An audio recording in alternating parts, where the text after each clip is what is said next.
हरि ओम हरि ओम। मोक्ष का किस लोकांतर में ग्रह ग्राम है? आप कहते हो कि आपने पूछा है कि हम कैसे जाने कि हम मुक्त हैं या बंध हैं। तो ये मुक्ति और बंधन का कोई बता नहीं सकता दूसरा कि तुम मुक्त हो या जो है बंध हो।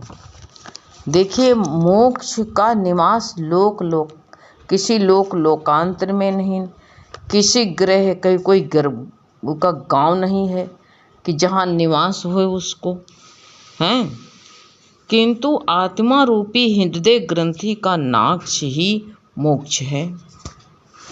कोई गांव तो है नहीं, कोई शहर होता तो हम बता देते कि वो मुक्ति कहाँ रहती है। कोई विदेश में हैं, कहीं रूस में है कि यूक्रेन में है, वो मुक्ति कहाँ रहती है। तो वहाँ जाना बहुत कठिन हो जाएगा, जा नहीं सकते हो, वहाँ जाने की पाबंदी है, वहाँ मुश्किल पड़ेगी, ऐसा कुछ नहीं है। खाली हृदय में जो ग्रंथि गांठ है उसको मिटाना है बस। तू चेतन आत्मा कहते हैं, आत्मा में ठहर जा, बस तेरी मुक्ति है। कहीं बाहर नहीं है, आत्मा में खाली तुम जो है ठहर जाओ। जो ठहर गया वही मुक्त है। जो हम कहते हैं हमें बंधन है, हम क्या करें। तो ये जो बंधन जो है ये बताया कि ये कर्म, ये शरीर के हैं। बंधन जो है मन का है, मन से इंसान बंध जाता है, मन ही से ही जो है बंधन मुक्त हो जाता। तुम मान लो कि जो है हम बंधे हैं तो तुम बंधे हुए हो। अगर तुम जाओ तो हमको कोई बांध नहीं सकता है, कोई रोक नहीं सकता। जिस वक्त तुम ये बात ठान लो तो बस तुम कहते हैं तुम तो मुक्त ही हो। मुक्तिकरण तुमको जो है बताने की ज़रूरत नहीं, तुम अपने मन से इंसान बनता है, अपनी मन से जो है मुक्त हो जाता है। मन ही कारण बनता है, आत्मा का कोई बंधन ही नहीं है। आत्मा अकर्ता है, खाली दृष्टा मात्र है। आत्मा तुम इस कहा नहीं है कि ये शरीर जो है, तभी 13वें अध्याय में कह दिया है कि जो है ये शरीर क्षेत्र है और इसमें रहने वाले जो इसको जानता है, इस मंदिर का निर्माण करने वाले जो मंदिर में, इस शरीर रूपी मंदिर में निवास करता है, वो क्षेत्रज्ञ है।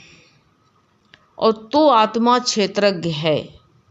ये शरीर भले से हमारा यंत्र है, लेकिन यंत्र ऐसे तो चल नहीं जाता है। इसको कोई चलाने वाला है कि नहीं है। उसमें गाड़ी खड़ी है और उसमें चलाने वाला ड्राइवर नहीं है, कोई चालक उसको चला नहीं सकता है, तो बताओ वो गाड़ी कैसे चल रही है। कोई चलाने वाला, ट्रेन है, हवाई जहाज जैसे देखते हो ऊपर उड़ रहा, तो क्या अपने मन से उड़ रहा है।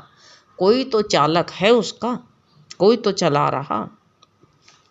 ऐसे वो चैतन्य आत्मा इस शरीर को चला रहा है और कोई नहीं।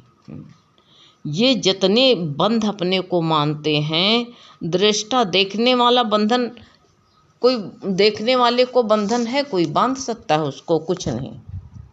दूर से जो देख रहा है उसको जो है कोई नहीं बांध सकता है, देखने वाले को। ऐसे आत्मा देख रहा है, दृष्टा है कि जो है इसमें जो है देखने वाला जो होता है वो, उसका कोई बंधन नहीं है। बंधन जो है, जो बंधा हुआ है वही बंधन है, वही बंधन मानता है। अपने को मान लिया है न कि हम बंधे हुए हैं, और जो मानता ही नहीं है उसका कोई बंधन ही नहीं है। तो इसलिए तुम ये न कहो कि हम जो है, कभी न कहो कि हम जो है बंधे हुए हैं। तुम बंधे हुए नहीं हो, तुम मुक्त स्वरूप हो। बंधा तो मन से बांध गए हो। तो यही बात अंदर में इंसान को बैठाना चाहिए। आत्मा का जो है, आत्मा बंधी नहीं होती है। आत्मा ना कोई के, आत्मा का ना कोई वर्ण होता है, ना कोई जात होती है, ना कोई उसका आश्रम वाली आत्मा है। ये तो कहते ना मुस्लिम है, ना इसका धर्म, ना कोई ईसाई है, कोई नहीं, कोई जात भी नहीं है, ना ये लिंग शरीर है, ना आश्रम है। जैसे 4 आश्रम हैं, ब्रह्मचर्य, गृहस्थ आश्रम, वन प्रस्थान, संन्यास, 4 आश्रम में है। लेकिन आत्मा का कोई आश्रम ही नहीं है, आत्मा कोई जातिहीन, आत्मा को कोई घर ही नहीं है कोई आत्मा। तो ये तुम ये ना कहो कि हम जो है बंद हैं, हम आत्मा बंधन में है कि आत्म मुक्ति में है। ये मत कहो तुम कुछ भी, तुम तो मुक्त है ही हो। खाली जरा सा भी विचार कर लेना है और कुछ नहीं करना है। तुम खाली शरीर से पृथक हो करके, मैं शरीर को पहनने वाला हूँ, स्थिर होकर के देखो तो अभी सुखी हो जाओ, अभी शांति, अभी मुक्त हो जाओगे। कितनी सहज बात है। लेकिन उसी को अभी इसी क्षण, विलंब नहीं होगा, इसी क्षण तुम मुक्त हो। लेकिन जो ये कर्म फल भोग आदि जो बंधन अपने को मानते हैं, ये मन के सारे हैं, ये मन से बंधा हुआ है। तो विचार करो कि आत्मा कौन सी जात की है, पहले ये करो। आत्मा के कोई जात है, पहले ये बताओ। ना आत्मा मुसलमान है, ना आत्मा हिंदू है, ना ईसाई है। वो आत्मा है तो है, आत्मा है, बस इतना जान लो। आत्मा के कोई कहते हैं ना वो करता है, ना भोगता है, ना भोग्य है। कहते हैं तीनों से असंग निराकार, विश्व का कहते साक्षी देखने वाला है। सारे विश्व को से संसार में जो कुछ भी हो रहा है तो वो आत्मा परमात्मा सब कुछ देख रहा है और उसी की सत्ता में सब कुछ हो रहा है। अपने मन से कुछ नहीं होता है। कहते हैं उस राजा ने ऐसा किया। कितना इंसान छुपता है, अपने लिए क्या क्या युक्ति करता है। देखो अपने जान को वैसे भी कहा है, इंसान क्या करता है कि जो है जानवर के अंदर खाल निकाल उसकी काट करके शैल क्रिया करता है, उसके अंदर कीटाणु डालता है कि ये कीटाणु सक्रिय होते हैं कि मर जाते हैं उसमें। तो उसको जानता है कि ये उसके शरीर को, उसके शरीर में कीटाणु डाले जाते हैं, फिर उसमें औषधि डाली जाती है। तो देखिए कौन से औषधि से कीटाणु मरता है, ये सोच लो। उस बीमारी को जो है ये जानवर के। अब देखो ये इंसान के इतनी बड़ी बुद्धिमान है, दूसरे को कष्ट दे करके और ये मानुष शरीर के लिए कहता है इसको बचा लेंगे। तो ये मानुष शरीर अगर जो सुख भोग के लिए है तो क्या मानुष शरीर बड़ा कीमती है? कौन सा कीमती है बताओ? जो वो सुख भोग के लिए, प्रेम के लिए, अपने परिवार को, जैसे कहते हैं कि जो है बहुत से लोग जो है दूसरे को भेड़ बकरी की तरह मार रहे हैं, जनता मर रही, प्रजा मर रही, सैनिक मर रहे हैं, अपने परिवार को जो है कहते हैं नीचे पाताल में उतार दिया हैं, पाताल में उतार दिया। रोज समाचार में सुन रहे हो। तो क्या उनका जिसको पाताल में उतारा है अपना समझ के वो शरीर कीमती है? और जो शरीर रोज मर रहे हैं जीव, वो जो है क्या बहुत सस्ता है इंसान? अगर शरीर जो शरीर में घाव करके जानवरों के जो कीटाणु पाले जाते हैं, देखे जाते हैं, उसको रिसर्च करते हैं तो कहें कि मानुष के शरीर में बचा सकते हैं। तो जानवर को गड्ढा चीर दिया, गड्ढा कर दिया, उसमें कीटाणु डाले गए और मानुष को बचाने के लिए। तो मानुष बड़ा कीमती है और वो जानवर कीमती नहीं है, उसका जान ही कीमती है। ये इंसान की भूल बहुत बड़ी होती है। तो जब दूसरे को कष्ट दे करके क्या मौत से कोई बच सकता है? रावण कितना जो है पराक्रमी था, अपने को बचाने के लिए क्या क्या कोशिश किया, लेकिन बच पाया। भगवान की लीला, वो कहते हैं वो इतना बड़ा खिलाड़ी है कि वही जो है खेल रचाता है, वही जो है खेल रहा है, वही खेल रचाता, वही खेल रहा। जैसे कहते नहीं है, चूहा को मार कर चूहा के पैर में डोरी बांध देते। हम लोग बचपन में देखा, एक जो है एक झौवा रखते थे, और उसमें जो है एक छोटी सी लकड़ी लगा करके और वो चूहिया को पकड़ लेते थे, तागा बांधते थे। चूहिया जाती थी दाना खाने तो तागा खींच लेते थे, चूहिया उसी में बंद हो जाई। फिर हम चूहिया को पकड़ के सब बच्चे गर्मी की छुट्टी में उसके पैर में तागा बांधते थे, और तागा बांधते थे तो वो चूहिया दौड़ती थी, इधर छुप जाती थी, उधर छुप जाती थी। मारते नहीं थे उसको, खेल खेलते थे। तो फिर अब बताओ, जब उसके रस्सी बंधी है और वो तागा बंधा हुआ, तो चूहिया दौड़ भाग के कहाँ जाएगी बताओ। जहाँ घुसती थी, छुपती थी, तागा पकड़ खींच लेते थे। ऐसे इंसान को जो है भगवान तागा बांधे हुए हैं, और ये भागता है, दौड़ता है, लेकिन मौत जिस दिन आएगी, चाहे जौने तय काल में, चाहे जौन से पाताल में छुप जाओ, मौत क्या वहाँ नहीं आएगी? मौत वहाँ भी आएगी।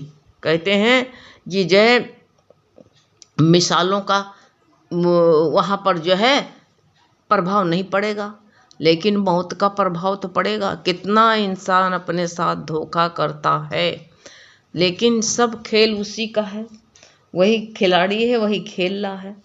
अब रूप किसका ले लिया है उसका बस यही देखो कि वही खिलाड़ी से है, वही खेल है, उसी का खेल, वही खिलाड़ी है, वही खेल रहा। अब इसमें देखो कभी कभी जो है रस्सी ढीली कर देता है, तो ये इंसान रूपी चूहा भागता है, जानता है कि हमको पनाह मिल गया, ठिकाना मिल गया।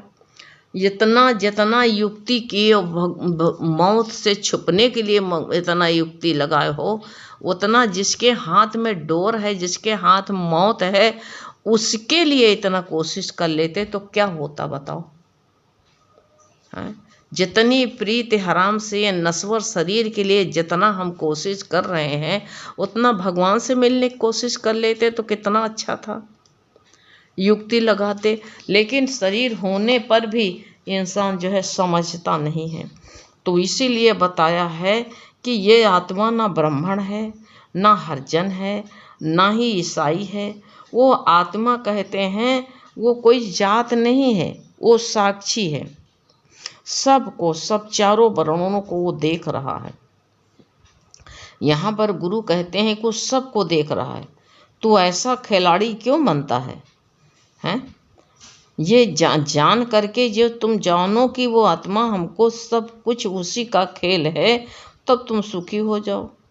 चूँकि कहते हैं ये इंद्रियां के जो है जितनी आत्मा में जितना जो है ये इंद्रियां लगी हुई हैं, जितना शरीर में, तो ये यंत्र है। शरीर में जितनी इंद्रियां हैं ये यंत्र हैं काम करने के लिए। हर पुर्जा, हवाई जहाज़ में कई इंजन होते हैं, एक इंजन से थोड़ी काम चलता, 2-3 इंजन होते हैं कि एक बिगड़ जाए दूसरे से काम किया जाए। ऐसे देखो भगवान ने इसमें भी अपना शरीर भी देखिए तुम, कितना भगवान ने इस इंजन को बनाया है, शरीर को, और इसमें भगवान ने देखो 2 आँख दी है। एक आँख अगर मान लो खराब हो जाए तो दूसरे से काम चलेगा। ये हवाई जहाज़, ये गाड़ी मोटर का, ट्रेन का, सबका जो चला है शरीर से चला है।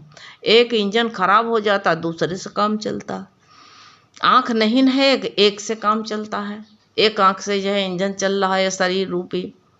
एक किडनी खराब हो जाती है तो एक किडनी काम करती है, एक किडनी गुर्दा से जो है शरीर चलता रहता है। लोगों को जो है 50 साल तक का चलता है। एक से किसी किसी को ऐसा भगवान की लीला है कि उसके एक ही किडनी होती है और सारी जिंदगी एक से काम चलता रहता है।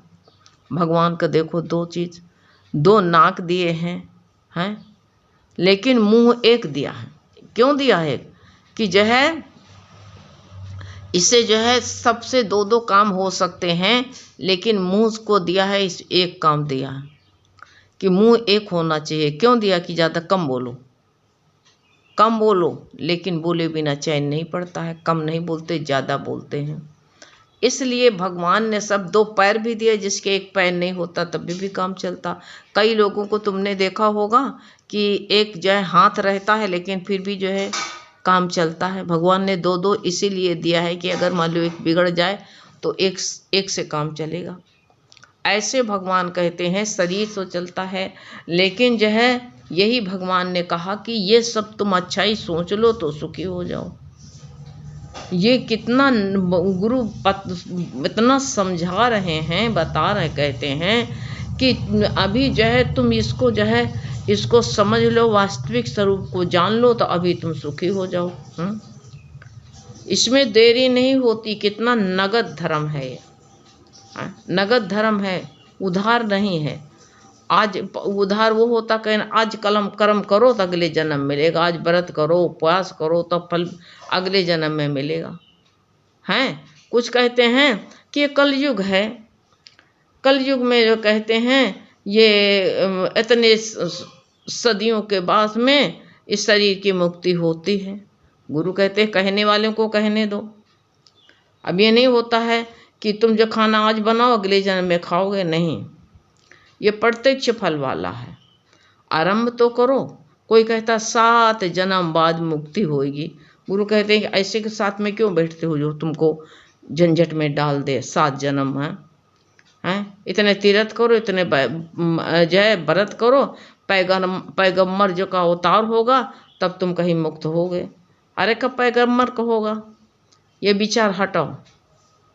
ये जो है ये कौन घोषणा कर सकता है, कौन कह सकता है अगले जन्म 7 जन्म 8 जन्म।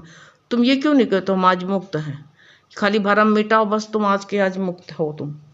तुमको न कहीं आना है न कहीं जाना है, तुम अभी मुक्त हो। ना 7 जन्म ना 8 जन्म। गुरु कहते हैं कि नहीं, तो वही होगा कि अभी आम बो तो 7 साल में फरेगा। 7 साल की इंतजार करो, 7 साल तक का ही नहीं, अभी इसी वक्त। गुरु ने ये नहीं बताया, गुरु ने कहा ये, गुरु तुरंत ये अद्भुत बात बताते हैं, तू आत्मा है। आत्म जगत में जो है दीपक यही होता, तुम दीपक आज जलाओ, स्विच आज ऑन करो, 7 साल बाद अंधेरा भगेगा नहीं।